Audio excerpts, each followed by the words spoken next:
Yes, students, in previous video we have done up to question number 12 of exercise 9.1. Now question number 13. As observed from the top of a 75-meter high lighthouse from the sea level. As observed from the top of 75-meter high lighthouse from the sea level, the angles of depressions of two ships are 30 and 45 degree. If one ship is exactly behind the other on the same side of the lighthouse. देखिए जब भी आप diagram बनाना है, एक आपके पास light house है.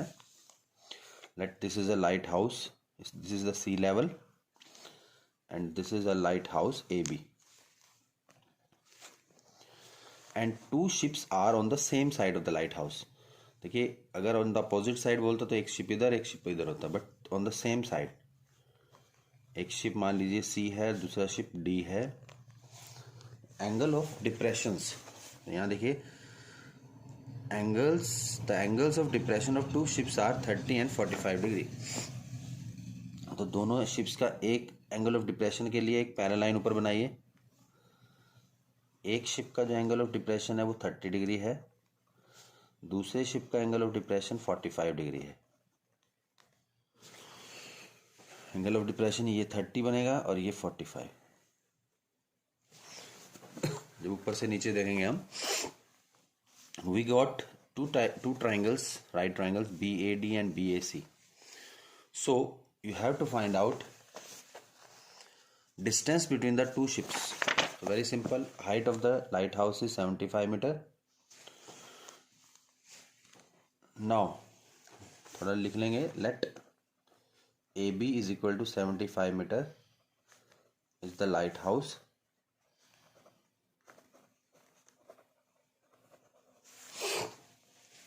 and C and D are the two ships. देखिए अब we have to find out the distance between the two ships means CD. You have to find out CD distance हमें find करना है. तो इसके लिए देखिए बिल्कुल सिंपल सोल्यूशन. इस ट्रायंगल को कंसिडर कीजिए पहले इन राइट ट्रायंगल BAD. इस एंगल के अकॉर्डिंग ये बेस बनेगा, ये परपेंडिकुलर, बेस अपॉन परपेंडिकुलर होता है cot 45 degree and base is AD upon 75 is equal to 1. So AD आपका डायरेक्ट आ गया 75, 1 से 75 मीटर. अब आप दूसरी ट्रायंगल कंसिडर कीजिए. इन राइट ट्रायंगल C या BAC, उसमें भी बेस अपॉन परपेंडिकुलर कीजिए, पर कॉट 30 डिग्री आएगा. बेस आपका इस बार है AC अपॉन अगेन 75 और ये √3 होता है कॉट 30, tan 60 और कॉट 30 एक ही होता है. तो ये आ जाएगा आपका AC इज इक्वल टू 75 √3. देखिए अब CD क्या आएगा, AC minus AD. CD will be AC minus AD. तो AC is 75 √3 minus 75 कॉमन ले लीजिए, √3 minus 1 मीटर यहीं छोड़ दीजिए. तो ये आपकी आ गई. Now question number 14. A 1.2 meter tall girl, एक लड़की है देखिए खड़ी है, 1.2 मीटर इसकी हाइट है. Spots a balloon moving with the wind in the horizontal line. Moving with the wind in the horizontal line at a height of 88.2 meter from the ground से. देखिए ग्राउंड से लड़की की जो हाइट है 1.2 है और ग्राउंड से बैलून की हाइट 88.2 है from the ground. The angle of elevation of the balloon from the eye of the girl at any instant is 60 degree. After some time, the angle of elevation reduces to 30 degree. जैसे balloon दूर चला गया तो angle of elevation 30 degree हो गया. Find the distance traveled by the balloon. तो balloon ने कितना डिस्टेंस ट्रेवल किया ये फाइंड करना है. Yes, late this is the ground line and this is the girl AB of 1.2 meter tall and this is the balloon at any instant. Dark भी बना सकते हैं इसको.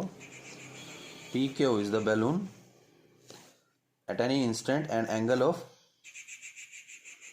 elevation at this time is 60 degree. And after some time the balloon reach at the position, let it is RS, PQRS, and from the eye the angle of elevation now becomes 30 degree.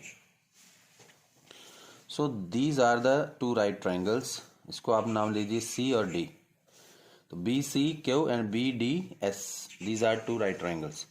तो थोड़ा लिख देंगे इसके बारे में. Let AB is equal to 1.2 meter tall is the girl and PQ is equal to RS is equal to 88.2 meter is the height of the balloon from the ground at two positions. तो देखिए ये अगर total height जो है 188 ground से 88.2 है और जो गर्ल की हाइट है वो यहाँ तक है सेम 1.2, तो जो रिमेनिंग SD या DS डिस्टेंस या हाइट रह जाएगी वो इसमें से माइनस कर दी 88.2 में से 1.2 माइनस 87 मीटर बचेगी. यहाँ पर भी ये जो हाइट है वो 87, क्योंकि दो राइट ट्रायंगल्स हम कंसीडर करेंगे BCQ and BDS. So in right triangle BCQ, first of all BCQ हम BC डिस्टेंस निकाल लेंगे, फिर BD निकालेंगे, BD माइनस BC करके तो आपका डिस्टेंस आ जाएगा CD. वही आपको फाइंड करना है. We have to find out CD, distance travelled by the balloon. So in right triangle BCQ base upon perpendicular, उसी तरह से सेम क्वेश्चन बन गया. tan cot 60 बेस आपका BC upon 87 BQC cot 60 1 upon √3, तो BC is equal to 87 upon √3. अब आप इसको रेशनलाइज कर दीजिए. √3 से multiply divide, you will get 87 √3 upon 3, √3 3 हो जाएगा, 29 पे कट जाएगा. तो BC आपका आ गया 29 √3. अब इस ट्रायंगल में कंसिडर कीजिए इन ट्रायंगल BDS, इसमें भी बेस अपॉन बट cot 30 होगा. बेस आपका है इस बार BD अपॉन 87 सेम, √3 हो जाएगा. तो BD आपका आ गया 87 √3. अब distance travelled by the balloon is CD. अगर आपको CD निकालना है तो BD माइनस BC कर दीजिए. BD है 87 √3 minus 29 √3 and you will get 58 √3 metre is the distance travelled by the balloon. इस तरह से आप कर सकते हो. Now question number 15, very important. देखिए, a straight highway leads to the foot of the tower. एक हाईवे है, वो एक टावर की फुट की तरफ लीड कर रहा है, जा रहा है. A man standing at the top of the tower observes a car at an angle of depression 30 degree. देखिए, जैसे ये हो गया आपका, let this is the highway and ये एक लीड कर रहा है टावर. ये let A B is the tower and tower की हाइट हमें नहीं दी हुई है, इसको लेट कर लेते हैं h मीटर. एक a person stand on the top of the tower observe a car. ठीक है, straight highway leads to the foot of the tower. A man standing on the top of the tower observes the car at an angle of depression. तो उसने एक car को देखा, angle of depression उसका कितना था ये 30 है तो नीचे भी 30 आएगा. Let this is the position car, मतलब C. Now which is approaching the foot of the tower with uniform speed. एक ही स्पीड से वो कार टावर की तरफ आ रही है. 6 second later, 6 second later means 6 seconds के बाद the angle of depression of the car found to be 60 degree. अब 6 सेकेंड में वो कार मान लीजिए यहाँ पहुँच गई है और डी पोजीशन पर, और उसका एंगल ऑफ डिप्रेशन अब बन गया 60 डिग्री. अब बन गया 60. नीचे आप ऑल्टरनेट एंगल से ये 60 आ जाए. So we got two right triangles BAD and BAC. But यहाँ कुछ गिवन नहीं है आपको. आपको फाइंड क्या करना है? Find the time taken by the car to reach the foot of the tower from this point. तो इस पॉइंट से ये कार कितना टाइम लेगी टावर तक पहुंचने में. तो देखिए यहाँ डिस्टेंसेस नहीं गिवन है आपको. हम लेट कर लेते हैं. ये जो डिस्टेंस है वो x है और ये डिस्टेंस है आपका y. तो ये टोटल डिस्टेंस हो जाएगा यहाँ से CA x plus y meter. Height हमने लेट की है h मीटर. तो अब थोड़ा लिख देंगे इसके बारे में. Let AB is equal to h meter is the tower and AD is equal to x meter and CD is equal to y meter. तो CA आपका हो जाएगा x प्लस वाई मीटर. दोनों को ऐड कर दें. तो पहले आप ट्राइंगल कंसिडर कीजिए.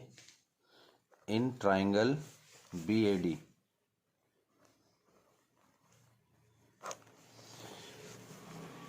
BAD में perpendicular upon base tan 60 P अपॉन B कर लीजिए और H upon X is equal to √3.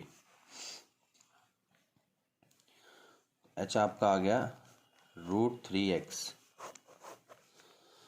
अब दूसरी ट्राइंगल कंसिडर कीजिए. Now in triangle BAC full body, इसमें भी परपेंडिकुलर बेस tan 30 हो जाएगा, एंगल 30 है. H upon X plus y, इसमें दोनों डिस्टेंस ही रखें क्योंकि ये बेस लेना है AC. 1 अपॉन √3 इसको क्रॉस कीजिए. H आपका आ जाएगा x plus y upon √3. H की वैल्यू यहाँ पुट कीजिए. पुटिंग 1 इंटू 1 को 2 में पुट कीजिए. H की जगह x √3x is equal to x plus y upon √3. इसको क्रॉस कीजिए. √3 कितना हो जाएगा 3x is equal to x plus y. x आपका 3x माइनस x कर लीजिए लेफ्ट साइड में. तो 2x is equal to y. तो x जो है वो y अपॉन 2 मीटर. अब देखिए ये एक रिलेशन आया है. x जो है वो ये x जो है इससे हाफ रह गया y अपॉन 2. चलो next x is equal to y upon 2. अब x y डिस्टेंस कवर करने में उसको देखिए क्वेश्चन बोला कि CD जो डिस्टेंस y कवर किया उसने 6 सेकंड में किया है. तो उससे हाफ डिस्टेंस रह गया आगे क्योंकि x जो है y का हाफ है. तो आगे कितने सेकंड लगेंगे 3 सेकंड. तो अगर time taken for x distance x meter will be time taken for y meter upon 2. तो 6 सेकेंड्स था उसका हाफ कर दी. 3 सेकेंड्स उसको लगेंगे फर्दर जो बाकी का डिस्टेंस रह गया था डी पोजीशन से टावर के फुट तक आने में. तो इस टाइप का क्वेश्चन भी आ सकता है. देखिए नेक्स्ट है आपके पास 16th question. The angles of elevation of the top of a tower from 2 points at a distance of 4 meter and 9 meter from the base of the tower. देखिए अब थोड़ा सा इसको ध्यान से समझेंगे. Question number 16.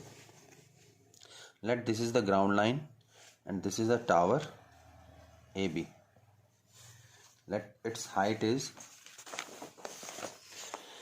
the angle of elevation of the top of the tower from 2 points at a distance of 4 meter and 9 meter from the base of the tower. Tower के base से, देखिए टावर के बेस से 4 metre distance ले लिया मैंने.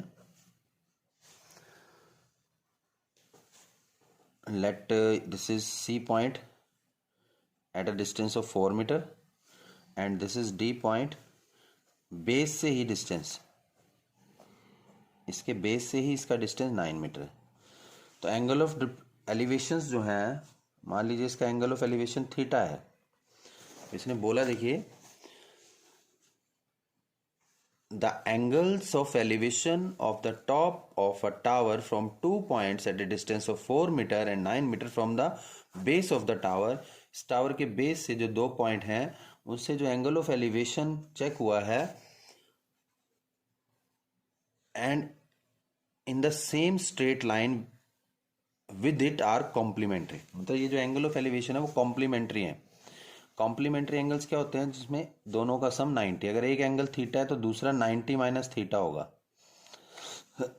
T ratios भी किए हमने, ट्रिग्नोमेट्रिक रेशियो. अगर एक एंगल थीटा है तो दूसरा 90 माइनस थीटा, दोनों का सम करोगे तो थीटा थीटा कर जाएगा, 90 आ जाएगा. तो आपको ये हाइट शो करनी है. देखिए, prove that height of the tower is 6 metre.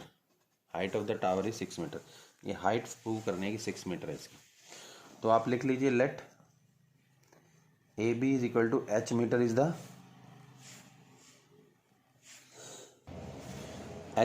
the tower, is a tower. और C and D, AC जो है वो 4 मीटर है और AD जो है वो 9 मीटर है.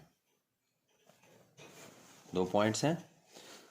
तो लेट कर लेते हैं हम. लेट एंगल ACB, ये 90 डिग्री हो गया, उसको theta, and so angle ADB वो हो जाएगा 90 माइनस थीटा, क्योंकि कॉम्प्लीमेंट्री है. तो अब ये ट्राइंगल कंसिडर करो पहले. In triangle ABAC perpendicular upon base ले लो. Perpendicular upon base tan theta होगा, क्योंकि इस बार एंगल थीटा है, एंगल नहीं दिया हुआ है. परपेंडिकुलर है आपका H अपॉन 4 tan थीटा. इसको क्रॉस कीजिए, H आ जाएगा 4 tan थीटा. इसको 1 लेट कर लीजिए. इस तरह से फुल बड़ी ट्राइंगल लेंगे BAD. इसमें बेस अपॉन 9 आएगा, बेस अपॉन परपेंडिकुलर. तो ये बनेगा इन ट्राइंगल BAD, वही perpendicular upon base tan 90 minus theta होगा इस बार. tan 90 माइनस थीटा, तो ये परपेंडिकुलर कितना है? H अपॉन 9, और ये बन जाता है cot theta. tan 90 minus theta क्या होता है? cot theta. इसको भी क्रॉस कीजिए, H आ जाएगा 9 cot theta. Late this is equation number 2. Equation number 1 और 2 को मल्टीप्लाई करेंगे इस बार, क्योंकि देखिए अगर रख देंगे तो फिर तो प्रूव नहीं हो पाएगा, ये फाइंड नहीं कर पाएंगे हम. Multiplying 1 and 2, equation number 1 and 2. H into H is equal to 4 tan theta into 9 cot theta. 4 9 36 tan theta into cot जो होता है रेसिप्रोकल ऑफ tan थीटा, तो ये कट जाएगा. H स्क्वायर, तो H कितना आ गया? √36, यानी कि 6. प्लस माइनस लगाते हैं, वैसे माइनस डिस्टेंस माइनस में नहीं होता इसलिए माइनस को छोड़ देंगे. तो this is the height of the tower. ये ऐसे प्रूव करना है हमें. तो ये आपके चैप्टर खत्म हुआ. कल हम नेक्स्ट चैप्टर शुरू करेंगे 10th. Thank you. Have a nice